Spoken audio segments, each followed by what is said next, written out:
مجھے کبھی یہ دعویٰ نہیں رہا کہ میں کوئی اقتصادی ماہر ہوں اور جو بجٹ کی روح ہے میں اس پر بحث کرتے اس کا حق ادا کر سکوں گا۔ یقیناً ایوان میں ایسے فاضل اراکین موجود ہیں جو تکنیکی بنیادوں پر بجٹ پر بحث بھی کر سکتے ہیں، اعداد و شمار پر بات بھی کر سکتے ہیں۔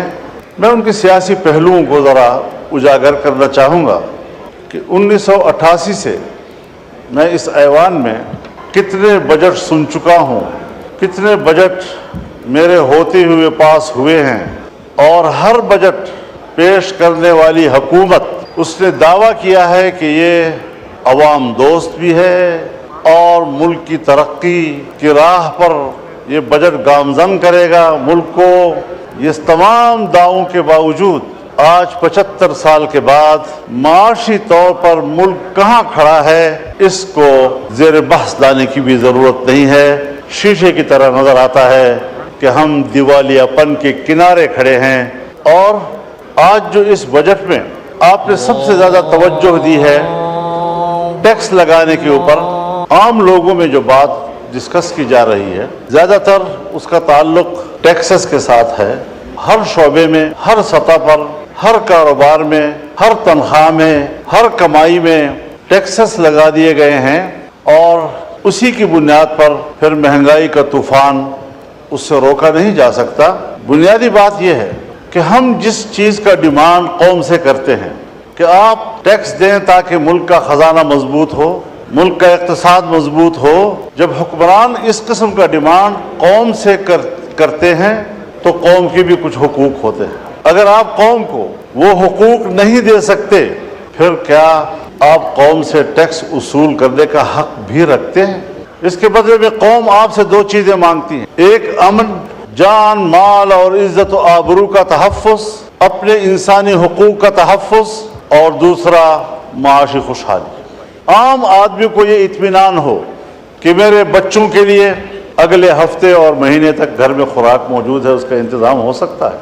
لیکن کیا ہم نہیں سمجھتے یہ بات کہ ہمارے ملک میں ہر جگہ نہ صحیح لیکن بیشتر علاقوں میں صورتحال فاقوں تک پہنچی ہے، کاروبار ختم ہو چکے ہیں، اور میں تو دیکھتا ہوں ہم نے آپریشنز کیے، لوگوں کو کہا آپ گھر بار چھوڑ دیں، سوات سے لے کر وزیرستان تک تمام علاقوں کو خالی کر دیا گیا، عوام نے اپنے ملک کے اندر ہجرت کی۔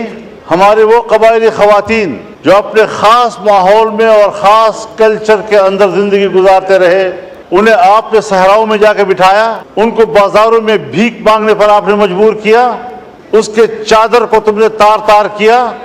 اور ابھی میرے پاس وفود آئے ہیں، مسعود قبیلے کا وفد آیا کہ پچھلے سال ہمارے ساتھ ایک مکان اگر مکمل تباہ ہے تو 4 لاکھ روپے، اور اگر جزوی طور پر نقصان ہوا ہے تو 1,60,000 روپے، اور وہ بھی لوگوں کو پیسے نہیں دیے گئے، اس کا ٹوکن دیا گیا، وہ ٹوکن ابھی تک جیبوں میں لیے پھر رہے ہیں۔ ایک شخص کو ادائیگی نہیں ہو رہی۔ آپ بتائیں 4 لاکھ ایک مکان بنانے کے لیے، کیا 4 لاکھ پر آپ کے گھر کا غسل خانہ بھی بن سکتا ہے؟ اور آپ نے ان کو کہنا ہے کہ پورا گھر بنانا ہے۔ 1,60,000 پہ آپ نے 1-2 کمرے بنانے ہیں جو گر گئے تھے۔ کیا مذاق دنیا کے ساتھ ہو رہا ہے؟ آج چمن کے اوپر، بارڈر کے اوپر 9 مہینے سے لوگ بیٹھے ہیں، در بدر بیٹھے ہوئے ہیں۔ آپ وہ شرائط ان کے اوپر لگا رہے ہیں کہ جو شرائط سرحد پر بیٹھے ہوئے لوگوں کے اوپر دنیا میں نہیں لگائے جاتے۔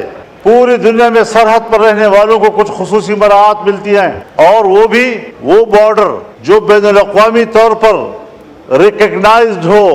ہندوستان پاکستان کا سرحد طے شدہ ہے۔ پاک افغان بارڈر کو میں اور آپ پاک افغان بارڈر کہہ رہے ہیں۔ کیا افغانستان بھی اس کو پاک افغان بارڈر کہتا ہے یا اس کو ڈیورن لائن کہتا ہے؟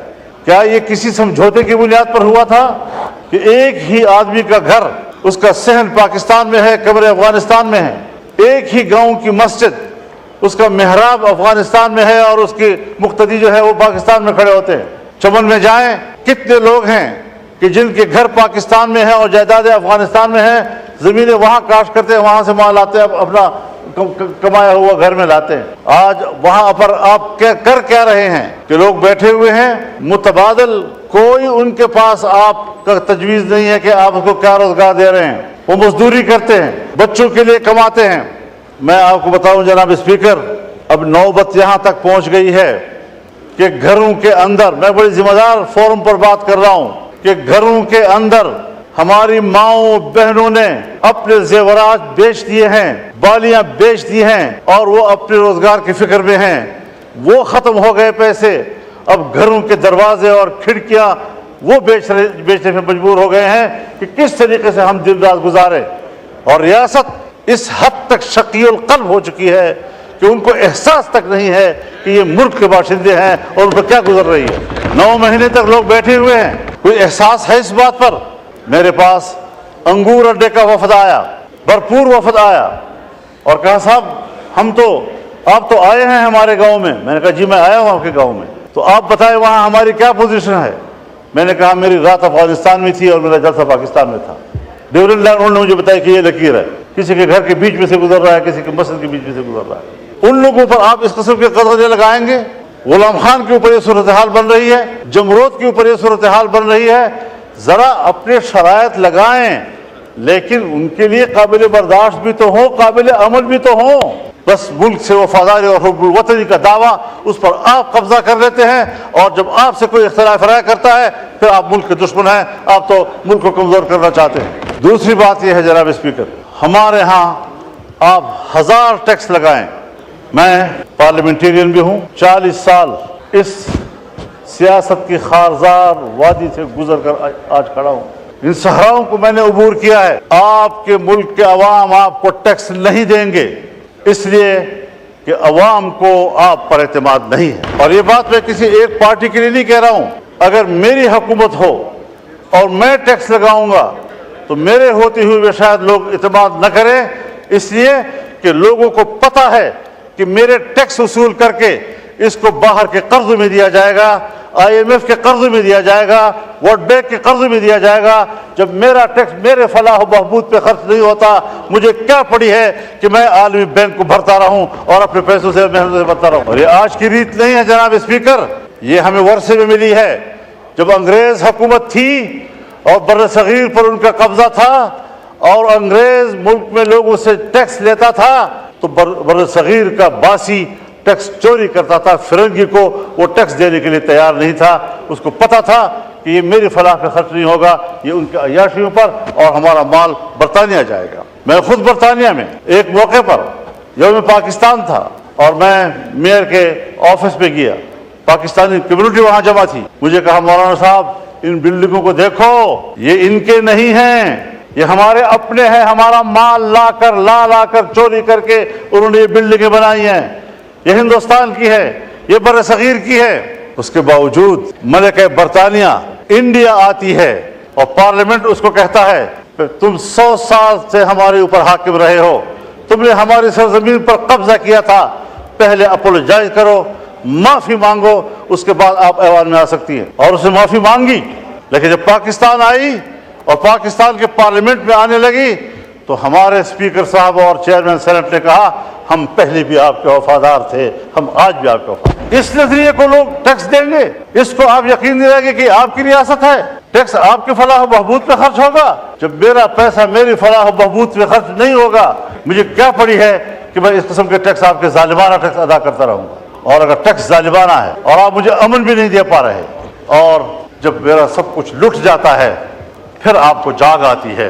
جب چین کا ایک مہمان آتا ہے، اہم مہمان، مجھے یہ کہنے دیجئے، بڑے ادب و احترام کے ساتھ کہنا چاہتا ہوں، ہمارے پرائم منسٹر صاحب بھی، ہمارے آرمی چیف بھی چائنا گئے، وہاں انہوں نے بڑی محنت کی، لیکن سفارتی حوالے سے اگر حقیقت میں بات کی جائے ہمارے پرائم منسٹر کامیاب ہو کر واپس نہیں آئے. مولانا صاحب کائنڈلی اور ساتھ ساتھ مختصر کر دیجئے، آج بہت لمبا دن ہے. ان کا مہمان یہاں آیا، جی ہاں، ہم سب لوگ ان کی خدمت میں حاضر ہوئے، مہمانداری کی، اور ہم نے ان کو اپنی بھرپور حمایت، تائید، دوستی سب حوالے دیے. انہوں نے بھی سب وہی حوالے دیے، لیکن ایک جملے میں اس نے ہمیں جواب دے دیا کہ پاکستان میں اب بھی سیاسی استحکام نہیں ہے، پاکستان کی سیکورٹی اب بھی ٹھیک ہے. آپ بتائیں کہ کس بنیاد پر وہ انویسٹمنٹ کریں گے یہاں پاکستان میں؟ جی کائنڈلی حضرت صاحب کائنڈلی وائنڈ اپ کیجئے، تاکہ آج بہت لمبا دن ہے.